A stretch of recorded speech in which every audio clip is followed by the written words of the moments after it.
এই আমরা শুরু করলাম আমাদের রাইড বাগনান থেকে। একদম সোজা খড়গপুরের দিকে চলে যাব। চলুন।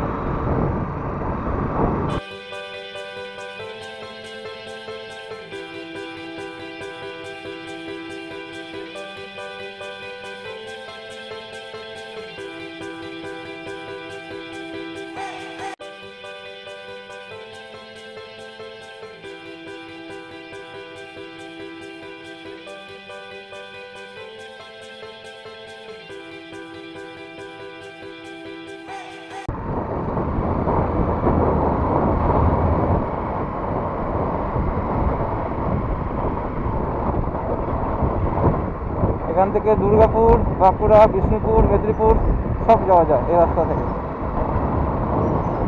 মুম্বাই সোজা 1948 কিলোমিটার, খড়গপুর 9 কিলোমিটার।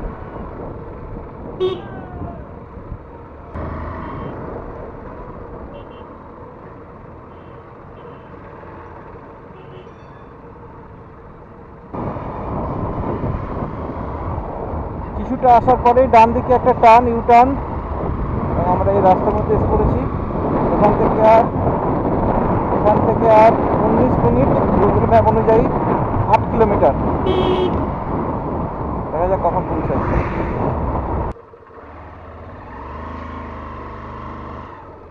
আমরা ঢুকে পড়লাম গোপগড় ইকো পার্কের ভেতরে। গোপগড় হেরিটেজ ও নেচার ইকো ট্যুরিজম সেন্টার। রাস্তা উঠে গেছে।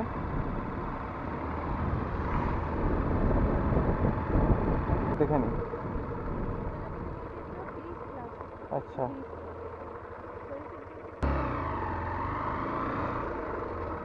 এই হলো স্ট্যান্ড।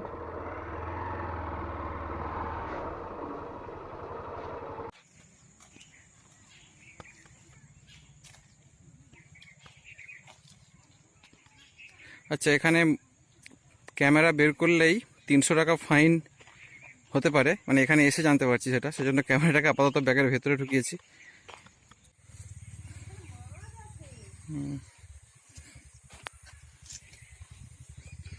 প্রজাপতি উদ্যান, অ্যাকোয়ারিয়াম। কেমন লাগছে বলো?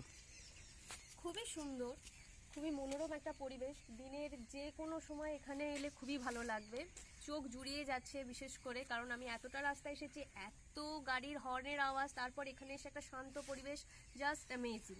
এক কথায় অপূর্ব অপূর্ব। এখানে অনেক কিছুই আছে। সামনেই গোলাপ বাগান দেখতে পাচ্ছি, ওদিকে রাজবাড়ি।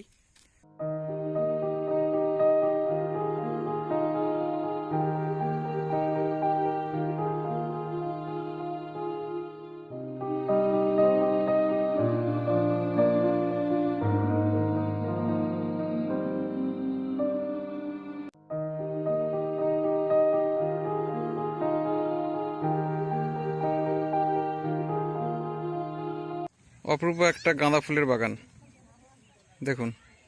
আহা, যেন রঙের বাহার একদম।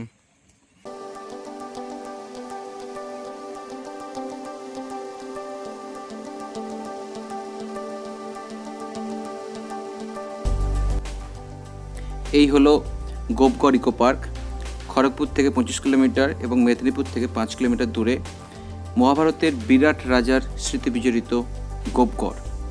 এখানে পুরনো ধ্বংসাবশেষ যেরকম আছে, তার সাথে আছে এখানকার অপরূপ একটি উদ্যান, এবং এখানে শীতকালে যেরকম ফুলের বাহার বসে, তার সাথে এটি একটি বিখ্যাত পিকনিক স্পটও।